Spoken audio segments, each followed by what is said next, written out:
جزیرے پر رہنے والے کرشاک جادوگر کو علم ہو گیا تو اس کی نیت خراب ہوگی اور اس نے جادو کے ذریعے میرا خزانہ چوری کر لیا۔ جب مجھے علم ہوا تو میں کرشاک جادوگر کے پاس گیا اور اس سے میں نے اپنے خزانے کی واپسی کا مطالبہ کیا، لیکن کرشاک جادوگر نے میرے خزانہ مجھے واپس کرنے سے نہ صرف انکار کر دیا بلکہ اس نے مجھے دھمکی دی کہ اگر آئندہ اس کے پاس خزانہ مانگنے آیا تو وہ مجھے جلا کر بھسم کر دے گا۔ کرشاک جادوگر طاقتور جادوگر ہے اور اس کے پاس بے شمار شیطانی جادوئی طاقتیں ہیں جس وجہ سے میں اس کا مقابلہ نہیں کر سکتا۔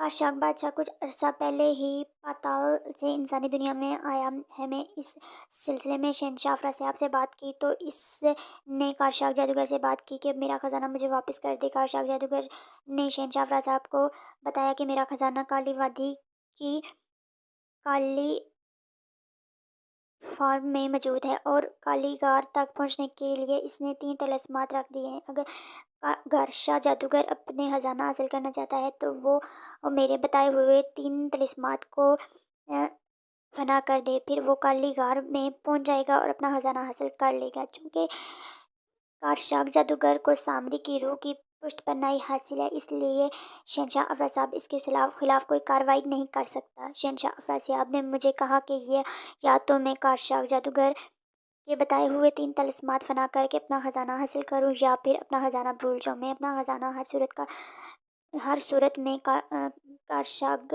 جادوگر سے حاصل کرنا چاہتا ہوں، اس لیے میں نے اس کے بتائے ہوئے 3 طلسمات فنا کرنے کا فیصلہ کر لیا۔ چنانچہ میں نے جادو کے ذریعے طلسمات کے بارے میں معلوم کیا تو مجھے پتہ چلا کہ 3 طلسمات باری باری کالی وادی کے ایک غار سے شروع ہوتے ہیں اور بہرحال میں کالی وادی میں پہنچ گیا۔ کارشاک جادوگر نے طلسمات ایسے بتائے تھے کہ میں ایک طلسم فنا کرنے کے بعد دوسرے طلسم میں جانے کے بجائے واپس اسی غار کے باہر پہنچ جاتا جہاں سے طلسمات شروع ہوتے ہیں۔ اگر میں طلسمات میں خود جانے کے بجائے کسی اور کو بھیج دوں تو وہ بھی جا سکتا ہے۔ میں نے وہ 2 طلسمات تو فنا کر دیے لیکن آخری طلسم مجھ سے فنا نہیں ہو سکا۔ آخری طلسم بے حد مشکل اور میری سمجھ سے باہر ہے، اس کے باوجود کوشش کی میں اسے فنا نہیں کر سکا اور طلسم کا وقت ختم ہونے سے پہلے ہی باہر نکل آیا۔ اب میں تمہارے پاس اس لیے آیا ہوں کہ تم میری مدد کرو۔ گارشا جادوگر تفصیل سے بات کرتے ہوئے کہا، میں تمہاری کیا مدد کر سکتا ہوں؟ امرو عیار نے اسے خاموش ہونے پر پوچھا۔ امرو عیار، اگر تم آخری طلسم فنا کر دو تو مجھے میرا خزانہ واپس مل سکتا ہے، گارشا جادوگر نے جواب دیا۔ اب تم آخری طلسم فنا نہیں کر سکے تو میں کیسے اسے فنا کر سکتا ہوں؟ امرو عیار نے الجھن آمیز لہجے میں کہا، امرو عیار، میں جانتا ہوں کہ تم بہت ذہین انسان ہو اور تم نے سینکڑوں طلسمات فنا کیے ہیں، اس لیے مجھے یقین ہے کہ تم آخری طلسم بھی فنا کرنے میں کامیاب ہو جاؤ گے۔ تم انکار نہ کرنا۔ امرو عیار گارشا جادوگر نے جواب دیا، ٹھیک ہے، میں آخری طلسم فنا کرنے کے لیے تیار ہوں، لیکن اس کے بدلے میں مجھے کیا ملے گا؟ امرو عیار نے بالآخر حامی بھرتے ہوئے کہا۔ تو گارشا جادوگر کے چہرے پر خوشی کے تاثرات ابھر آئے۔ امرو عیار، میں تمہیں بہت بڑا خزانہ دینے کا وعدہ کرتا ہوں۔ گارشا جادوگر نے کہا، مجھے تمہارے وعدے کا کوئی اعتبار نہیں ہے، تم سامری کی روح کی قسم کھا کر کہو تاکہ مجھے اطمینان ہو جائے۔ امرو عیار نے کہا، تو کیونکہ امرو عیار جانتا تھا کہ گارشا جادوگر نے اپنے وعدے سے مکرنے کی کوشش کی تو وہ آگ میں جل کر بھسم ہو جائے گا۔ میں سامری کی روح کی قسم کھاتا ہوں کہ جب مجھے میرا خزانہ مل جائے گا تو میں تمہیں ڈھیر سارا خزانہ دوں گا۔ گارشا جادوگر نے سامری کی روح کی قسم کھاتے ہوئے کہا۔ تو امرو عیار کے چہرے پر اطمینان کے اثرات ابھر آئے۔ اب مجھے اطمینان ہے، لیکن میرا اصول ہے کہ میں کبھی بھی مہم پر جانے سے پہلے نیک شگون کے طور پر کچھ ضرور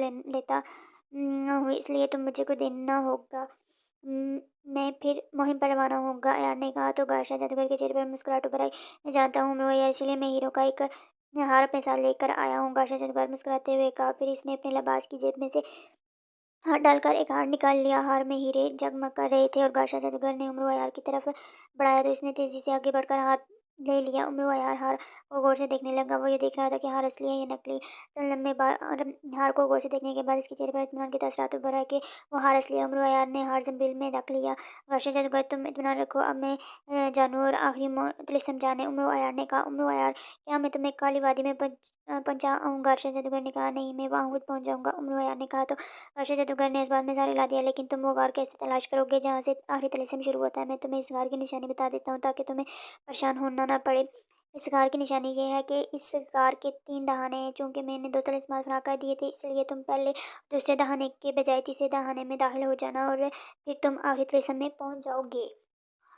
گارشا جادوگر نے کہا۔ تو امرو عیار نے اس بات میں اظہار لا دیا۔ پھر گارشا جادوگر امرو عیار سے اجازت لی اور ایک منتر پڑھ کر خود پر پھونکا ماری تو وہ وہاں سے غائب ہوتا چلا گیا۔ گارشا جادوگر کے جانے کے بعد امرو عیار بھی مہمان خانے سے نکل کر ایک کمرے میں آ گیا جہاں اس کی بیگم چاند طارہ کھانے بنانے میں مصروف تھی۔ بیگم میں ایک ضروری کام سے باہر جا رہا ہوں، اگر مجھے دیر ہو جائے تو تم پریشان نہ ہونا اور کھانا کھا لینا، عمر ویال نے چاند طارہ سے مخاطب ہو کر کہا، اور پھر وہ بیرونی دروازے کی طرف بڑھ گیا۔ گھر سے نکل کر اس نے زنبیل سے اپنا پسندیدہ گھوڑا سیاہ برق نکالا اور اس پر سوار ہو کر کالی وادی کی طرف بڑھ گیا۔